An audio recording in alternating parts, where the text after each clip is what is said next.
샬롬, 새가족 교육 11주차 성령님은 어떤 분이신가 함께 나누기 원합니다.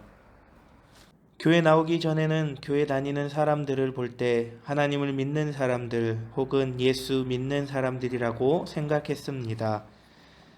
그런데 막상 교회에 와서 보니 성령님을 믿사오며 라고 말하는 것을 들었습니다. 성령이란 말은 생소한 말이었는데 예배 중에 성령 충만, 성령 역사 같은 말을 많이 사용하더군요. 도대체 성령이란 무엇입니까? 좀 알고 싶습니다. 첫 번째로 성령님은 어떤 분이십니까? 성령님은 하나님의 영이십니다. 하나님은 본래 영적 존재이십니다. 그러기에 하나님을 보이는 이 세상의 어떤 형태로도 하나님을 표현할 수는 없습니다. 하나님은 영이시기 때문에 사람도 영혼으로 하나님께 나아가야 합니다. 단지 몸만으로는 하나님을 만날 수 없습니다. 예배를 드릴 때에도 우리는 온 영혼을 기울여야 합니다. 두 번째로 성령님은 우리를 돕는 보혜사이십니다. 예수님께서는 제자들을 두고 십자가를 지게 되셨고 그 후에는 하늘로 승천하셔야 했습니다. 그때까지 제자들은 여러 가지 부족한 점이 많았습니다. 따라서 예수님께서는 제자들에게 성령님을 보내시겠다고 약속하셨습니다. 그러므로 성령님은 이 세상에서 가장 강력한 우리의 후원자이십니다. 우리는 신앙뿐만 아니라 인생의 모든 국면에서 성령님을 의지해야 합니다. 성령님께서는 하나님의 영으로서 우리를 도우시는 하나님 자신이라고 말할 수 있습니다. 그리고 성령님의 별명이라고도 할 수 있는 보혜사란 말은 돕는 분, 상담자, 위로자 등의 뜻을 가지고 있습니다. 이 공부를 하시는 여러분들께서 충실한 신앙생활을 하시기 위해서는 반드시 성령님의 도우심이 필요합니다. 우리가 성령님과 함께 한다는 것은 우리가 하나님과 함께 사는 것이라 할 것입니다. 바로 여기에 기독교 신앙의 깊은 맛과 신비가 있습니다. 두 번째로, 그렇다면 성령께서는 오늘 우리를 위해 어떤 일을 하십니까? 우리를 새 사람으로 다시 태어나게 하십니다. 사람이 물과 성령으로 나지 아니하면 하나님의 나라에 들어갈 수 없느니라. 사람은 육체적으로는 새로 태어날 수 없습니다. 단지 속사람, 즉 영적으로 새로 태어날 수 있습니다. 그래서 겉사람은 옛사람 그대로이지만 영혼이 변하여 그의 삶이 달라집니다. 사단의 영향력 아래서 죄악 가운데 살던 사람이 변하여 하나님을 믿고 그 뜻대로 선하게 살게 됩니다. 그런데 이런 속사람의 변화, 새로 태어남은 오직 사람의 마음에 다가오시는 성령님을 통해서만 이루어집니다. 성령님께서 역사하시면 마음이 굳고 고집이 센 사람도 변하여 새 사람이 됩니다. 두 번째, 그리하여 우리가 예수님을 믿고 주님이라고 고백하게 하십니다. 사람의 변화는 사단 아래 살던 사람이 하나님을 믿고 하나님의 자녀가 되는 것에서부터 시작됩니다. 그런데 예수님을 주님이라 고백하는 것은 우리의 지식이나 결심으로 되는 것이 아닙니다. 성령님께서 우리 마음을 감동시키고 우리가 죄인임을 깨닫게 하실 때 가능합니다. 그러므로 성령님을 통하지 않으면 누구도 예수님을 주님이라고 고백할 수 없습니다. 세 번째로, 우리 기업을 보증하십니다. 사람은 마음이 약해서 예수님을 믿어도 정말 내가 구원받은 하나님의 자녀일까 하고 의심하게 됩니다. 이때 성령님께서 우리 마음에 확신을 주십니다. 성령님은 우리가 하나님의 자녀라는 것은 보증하는 분이십니다. 네 번째로, 우리를 진리로 가르치시고 인도하십니다. 아무리 진리가 눈앞에 있어도 그것이 진리라는 것을 깨닫지 못하면 소용이 없습니다. 담배가 몸에 해롭다는 것을 누구나 알지만 알아도 깨닫지 못하면 계속 담배를 피우게 됩니다. 아는 것과 깨닫는 것은 다릅니다. 구원의 진리도 성령님께서 가르치시지 않으면 깨달을 수 없습니다. 성령님께서는 우리에게 진리를 깨닫도록 하십니다. 무엇보다 하나님의 진리의 말씀이 담겨 있는 성경은 성령님의 도우심이 있어야 읽고 듣고 깨달을 수 있습니다. 그러므로 성령님의 도우심이 없으면 아무리 공부를 많이 한 사람이라도 하나님의 진리를 깨달을 수 없습니다. 다섯 번째로 우리에게 권능을 주셔서 그리스도인답게 살게 하십니다. 성령님께서는 예루살렘 교회 교인들에게 임하셨을 때 그들은 권능을 받았습니다. 권능 자체가 성령님인 것은 아닙니다. 권능이란 성령님의 속성 중에 하나입니다. 성령님이 함께 하시면 우리 속에 권능이 생겨서 그리스도인답게 살게 해줍니다. 선을 행하고 전도하는 것보다 다 성령님의 권능으로 이루어집니다. 여섯 번째, 우리가 연약할 때 우리를 위해 간구하십니다. 성령님께서는 기도의 영이십니다. 성령님께서는 우리의 마음에 기도하고 싶은 생각이 생기게 하십니다. 뿐만 아니라 우리가 마땅히 기도해야 하고 또 올바른 기도를 드려야 함에도 불구하고 그렇게 하지 못하고 있을 때, 그래서 우리가 연약할 때 우리를 위해 친히 간구의 기도를 드리는 분이십니다. 성령님은 강력한 우리의 영적 인도자요 보호자이십니다. 한마디로 성령님께서는 우리가 그리스도인들을 살아가게 하는 모든 것에 관여하십니다.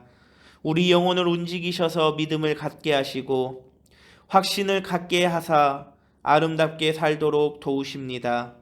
그러므로 우리가 하나님의 자녀로 살게 되는 모든 것은 우리의 힘이 되는 것이 아니라 우리 속에서 도우시는 성령님이 계시기 때문입니다.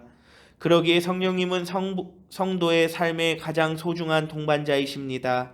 지금 이 교제를 공부하는 중에도 성령님께서는 우리와 함께 하십니다. 성령님께서 우리의 모든 신앙의 삶을 가능하게 하시기 때문에 성령님의 도우심 없이 내 힘으로 하나님을 믿으려고 하는 것은 아주 큰 잘못입니다. 성령님의 도우심이 아니었다면 아무도 하나님을 믿지 못했을 것입니다. 그러므로 우리는 철저히 성령님께 가까이 하면서 도우심을 구하는 삶을 살아야 합니다. 세 번째로, 그러면 우리는 성령님과 어떠한 관계를 가지고 살아야 할까요? 그리스도인은 성령님을 모시고 살아야 합니다. 만일 너희 속에 하나님의 영이 거하시면 너희가 육신에 있지 아니하고 영에 있나니 누구든지 그리스도의 영이 없으면 그리스도의 사람이 아니라. 그리스도인의 삶의 성패가 성령님께 달려 있다면 우리는 반드시 성령님을 모시고 살아야 합니다. 두 번째로, 늘 성령님께서 우리 안에 계심을 믿고 살아야 합니다. 너희가 하나님의 성전인 것과 하나님의 성령이 너희 안에 거하시는 것을 알지 못하느뇨. 성령님은 영이시기 때문에 많은 사람들이 성령님께서 자신과 함께 하시는지를 의심합니다. 그러나 우리는 성령님께서 믿는 이들의 마음속에서 한순간도 떠나지 않으심을 믿어야 합니다. 지금도 성령님은 당신과 함께 계십니다. 우리는 성령님께서 거하시는 집입니다. 한 교회 학교 선생님이 같은 모양의 상자 2개를 들고 와서 학생들에게 보여주며 물었습니다. 여러분, 이 상자 안에 금이 가득 들어있다면 이것은 무슨 상자지요? 한 학생이 그건 금 상자입니다 라고 대답했습니다. 선생님은 또 다른 상자를 들어 보이고는 이 상자 안에서 썩은 뱀이 들어있어요. 그러면 이 상자는 무슨 상자지요? 하고 물었습니다. 그러자 다른 학생이 썩은 뱀 상자입니다 라고 대답했습니다. 선생님은 고개를 끄덕이며 그래요, 금이 들어있는 상자는 귀하게 취급되고 썩은 뱀 상자는 괄시를 당하지요. 사람도 똑같은 사람이지만 아름다운 것으로 마음을 채우면 존경받고 높임을 받지만 나쁜 것으로 마음을 채우면 경멸과 천대를 받게 된답니다 라고 했습니다. 우리의 마음속에 성령님이 계실 때 우리는 하나님의 사람이 됩니다.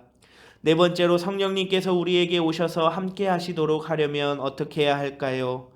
성령님께서 임하실 자리를 마련합니다. 술 취하지 마라. 이는 방탕한 것이니 오직 성령의 충만을 받으라. 손님을 초청하려면 청소를 해야 합니다. 책상 속에 새 물건을 넣으려면 서랍을 비워야 합니다. 마찬가지로 성령님을 우리 안에 모시고 살려면 이미 우리 속을 차지하고 있는 것들을 버려야 합니다. 여러 죄악들, 욕심과 교만을 버려야 하며 우리가 사랑하는 것들, 그러나 우리에게 도움이 되지 않는 것들을 버려야 합니다. 빈 자리, 깨끗한 자리가 준비되어야 성령님께서 우리 속에 오셔서 머무시게 됩니다. 두 번째로 간구하는 자에게 성령님을 주십니다. 성령님을 모시고 살기 원하는 사람은 성령님을 보내주소서, 성령님이여 오시옵소서라고 기도해야 합니다. 기도는 성령님의 사람이 되는 가장 강력한 방법입니다. 세 번째로 말씀을 듣고 배울 때 임하십니다. 베드로가 이 말 할 때 성령님이 말씀 듣는 모든 사람에게 내려오시니, 본래 하나님의 말씀이 담겨져 있는 성경은 하나님의 감동, 즉 성령님의 역사 안에서 기록된 것입니다. 그러므로 성경 속에 하나님의 말씀에는 성령님의 영감이 담겨 있습니다. 그래서 성경 속에 하나님의 말씀을 간절함으로 받을 때 성령님께서 역사하십니다. 성령님의 사람이 되려면 말씀을 읽고 부지런히 듣고 배우며 말씀대로 살려고 노력해야 합니다. 성령님을 모시기 위해서 중요한 것은 우리의 마음속에 온갖 불결한 것들, 술, 담배, 더러운 유혹과 욕심, 교만 등을 내려버리고 성령님께서 오실 자리를 준비해야 합니다. 즉 이것은 내가 꼭 성령님의 인도를 받는 사람이 되겠다는 결심을 하고 소원하는 것을 말합니다. 그리고 기도해야 합니다. 최초의 교회인 예루살렘 교회 교인들은 성령님을 체험하게 되는 장면을 보면 그들이 열심히 기도할 때 성령님께서 그들에게 임하셨습니다. 성령님을 보내주셔서 오셔서 저와 함께해 주옵소서라고 기도해야 합니다. 그리고 말씀을 깊이 묵상해야 합니다. 베드로가 로마인 백부장 고넬료의 집안 사람들에게 말씀을 설교할 때 성령님이 고넬료의 사람들에게 임하셨습니다. 하나님의 말씀을 가까이 하는 것이 성령님의 체험의 중요한 방법입니다. 성령님께서는 아무에게나 임하시는 것이 아닙니다. 준비된 영혼에게 더 강하게 역사하십니다. 그러므로 우리는 성령님을 모신 삶을 살기 위하여 우리가 해야 할 영적 노력을 기울여야 합니다. 마지막 다섯 번째로 성령님 안에 사는 사람의 삶은 어떠합니까? 하나님을 아바 아버지로 부르며 살아갑니다. 성령님의 인도하심을 받은 사람은 새 사람으로 변하는데 그 변화는 새로운 신분을 가져옵니다. 본래 사람은 죄를 지은 이후 하나님 앞에서 추방되었습니다. 죄를 가진 채로는 하나님의 자녀가 될 수 없기 때문입니다. 그런데 성령님의 도움으로 하나님을 믿고 죄를 해결한 사람은 하나님을 친숙하게 아버지라고 부르게 됩니다. 하나님과의 사이에 있던 죄의 담장이 없어졌기 때문입니다. 두 번째로 아름다운 열매를 맺습니다. 성령님께서는 우리의 성품을 다스리시고 우리 안에 계셔서 우리로 하여금 하나님께서 원하시는 삶의 열매를 맺게 하십니다. 그런데 그 열매들은 모두 우리의 삶을 고상하고 품위 있게 만들어주는 것이며 하나님의 복을 받게 하는 것들입니다. 세 번째로 복음을 전하는 증인이 됩니다. 성령님께서는 다른 사람에게도 예수님의 복음을 전하도록 하십니다. 정말로 성령님을 통하여 우리 자신이 은혜를 받고 새로운 존재가 되었다면 그것을 다른 이들에게 전해주는 것이 당연하지요. 그런데 성령님은 그렇게 할 수 있는 말의 지혜와 전할 수 있는 용기, 그리고 상대방을 사랑하는 마음을 주시는 것입니다. 성령님께서 함께 하시는 사람은 그 영혼과 생각을 성령님께서 움직여 주십니다. 우리 마음속에서 때때로 일어나는 불신앙을 극복하게 하시고 하나님을 아버지로 믿게 하십니다. 무엇보다 날마다의 삶 속에서 아버지 하나님을 부르면서 의지하고 살게 하십니다. 그리고 하나님의 자녀답게 아름다운 열매를 맺으면서 살도록 힘을 주십니다. 또한 다른 사람들에게 이 귀한 복음을 전파할 수 있게 하십니다. 이런 모든 일은 성령님의 도우심으로 이루어집니다. 아무리 노력해도 우리의 힘으로는 하나님의 자녀다운 삶을 살 수 없습니다. 모든 것은 성령님 안에서 가능합니다. 그러므로 어떤 사람이 분명한 신앙으로 힘들고 어려운 생활 속에서도 밝고 긍정적인 삶을 살면서 다른 사람들을 배려하고 예수님의 복음을 전도하며 가정과 직장에서 존경받는 삶을 산다면 그 안에 성령님께서 함께 하시는 증거입니다. 경구 한마디입니다. 우리가 조직에 의존한다면 우리는 조직이 해내는 것을 얻는다. 우리가 교육에 의존한다면 우리는 교육이 해내는 것을 얻는다. 웅변에 의존한다면 우리는 웅변이 해내는 것을 얻는다. 그러나 우리가 성령님께 의존한다면 우리는 하나님이 해내는 것을 얻는다. 딕슨의 말입니다. 19세기 미국의 위대한 전도자였던 무디 선생은 어느 날 교인들에게 물었습니다. 이 컵에서 공기를 조금도 남기지 않고 뺄 수 있는 방법이 무엇입니까? 어떤 사람이 대답하기를 펌프로 빼면 됩니다 라고 했습니다. 무디 선생은 대답하기를 그러나 그렇게 되면 컵 안이 진공 상태가 되어 컵이 깨집니다 라고 했습니다. 여러 가지 오답이 있은 후 무디 선생이 미소를 지으면서 주전자를 들고 컵에 물을 가득 붓고 말했습니다. 자, 보세요. 공기는 조금도 남아있지 않습니다. 모든 사람들이 고개를 끄덕이며 탐복할 때 무디 선생은 그리스도인이 생활에서 죄를 제거할 수 있는 유일한 방법은 성령님으로 충만하게 채워지는 것뿐이라고 가르쳤습니다. 성령님께서 우리 안에 충만하시다면 모든 죄악과 더러움은 사라질 것입니다. 성령님께서 언제나 우리 안에 충만하게 계시면 죄악과 사단의 유혹이 우리 안에 침투하지도 못할 것입니다. 늘 아이를 돌보는 엄마의 손길처럼 성령님은 그렇게 시간을 넘어 우리의 작은 손을 붙잡고 계십니다.